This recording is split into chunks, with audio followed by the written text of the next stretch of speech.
So, ayun siya mga katropaps, no? Bumili tayo ng bagong helmet. Diba? Ayos ba? So, ito yung forma ng helmet na to.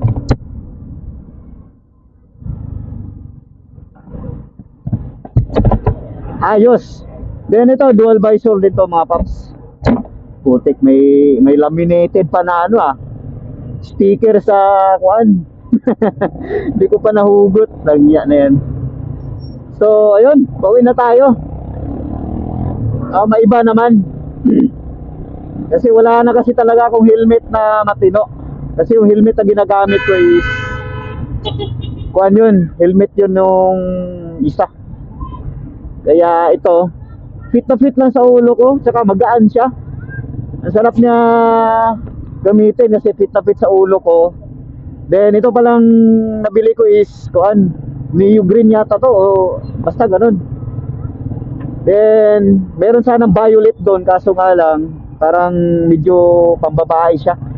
Kaya green yung kinuha ko. So ayan siya. At pauwi na tayo.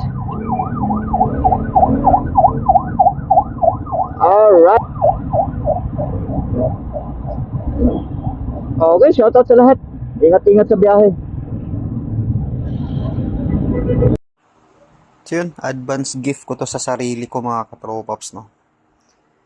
Kasi malapit na yung birthday natin. So since ngayon is October 1, binyaga na natin.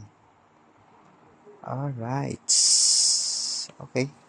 So Ponex po to mga katropaps, no? Phoenix o Ponex.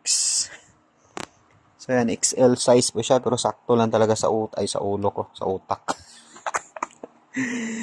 So yan siya. So yung kung anong kulay to. Neon green yata to. Ay, hindi naman.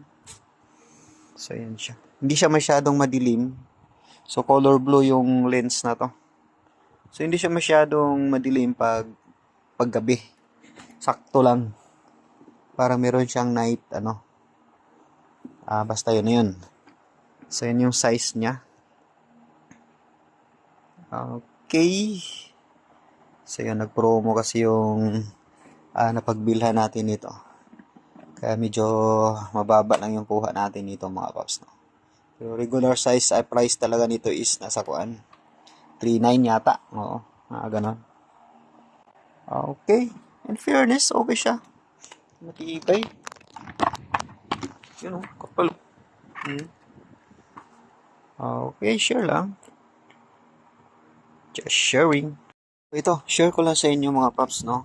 Ang nakagandahan dito, may abang na siya for microphone. Ayan siya. Dalawa po yan, kabilaan. So, ayan siya. So, pwede tayo maglagay dito ng ano ba tawag nito? Yung basta, yun na yun. Di na alam kung ano sasabihin, no?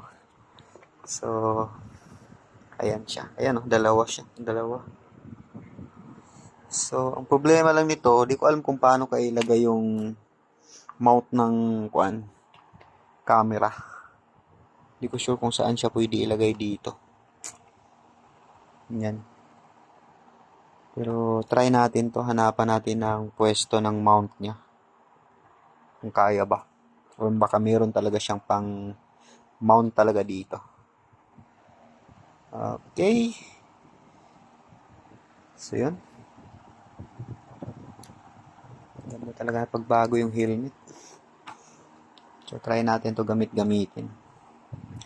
So, itong pagbili ko na ito is wala talaga siyang warranty. Kaya, ayan. Ingatan talaga dapat. Kasi since na wala siyang warranty, pag manakaw, tiway. Kaya, hirap to iwan-iwanan. Diba? Okay. So, yun, may kasama lang tong, clear lens. So, di ko pa alam. Bagay, saglit lang naman to dito lang naman yun, Pero di ko muna gamitin yung clear lens nito. Since na okay naman siya paggabi. So, ito muna yung gagamitin ko palagi. So, yun yung side view nyo. Ayan siya. Pakaganda mga paps. So, ako talaga size large talaga yung, ulo ko. So, si Jel kasi, is medyo ano siya, maliit. Maliit yung standard ng ano niya, size niya. Na kailangan mo talaga mag-advance ng isa. Like for example, kung large ka, mag-XL ka. Sinukat ko kanina yung large. Ayun, masyado siyang sobrang sikip talaga. As in talaga yung pisngi mo. Yupi na yupi. Tapos nung sinuot ko to, sakto lang talaga siya. Tapos nung katagalan na gamit ko siya, medyo supakit pa nga yung ulo ko. Siguro hindi siya sanay. Kasi medyo fit pa yung mga padding kasi talaga nito eh. Pero yun, nasa sa inyo naman yun kung anong decision nyo. Kayo is bigyan ko lang talaga ng idea. Bigyan ko lang kayo ng idea kung, like for example, bibili kayo ng helmet ni gel.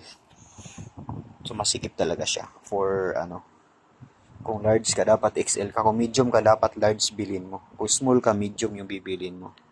Kasi, ito pangalawang gel ko na to na ganito. Jelly. So, yung isa is galing sa tropa. Yun is large din yata yun. Pero masikip siya sa akin. Masakit yung ulo ko dun. Kaya, yun. Napunta siya sa pang medium na ulo. Kaya yun, nadala na ako dun. Kaya nag-adjust na talaga ako. Ako na nag-adjust. Okay. Kung ano yung nakikita nyo ngayon dito sa helmet na to is yun talaga yung makukuha mo. Ganito lahat ng forma. Yan, may mga ventilation yan. Yung ventilation yan. Ito sa likod. So, ito lang yung napili ko na color kasi medyo kapareho siya dun sa motor ko. So, yellow kasi motor ko. So, hindi siya masyadong malayo. Ang available lang kasi kanina is lang. Purple. Yun, maganda din yung pagka-purple nun. Tapos puti. Tapos gray. So, ang hinahanap ko talaga is glossy black. So, wala. Kahit red sana din, wala din. Para maiba naman, ito na lang yung ito yung napili ko. Then may kasama pala siyang box talaga mga pops, no. Ayun yung box niya. So ayan siya. Tapos meron siyang kasamang kumot. Kumot talaga. Ayun, dito lang mga pops. So kung bago ka lang sa aking YouTube channel, so yun, huwag kalimutang mag-subscribe mga pops, no. So, pasensyahan nyo na kung bihira lang ako nag-upload sa aking YouTube channel. Kasi nagloko kasi yung Google account ko. Okay, hanggang dito lang. Ride safe sa lahat mga paps.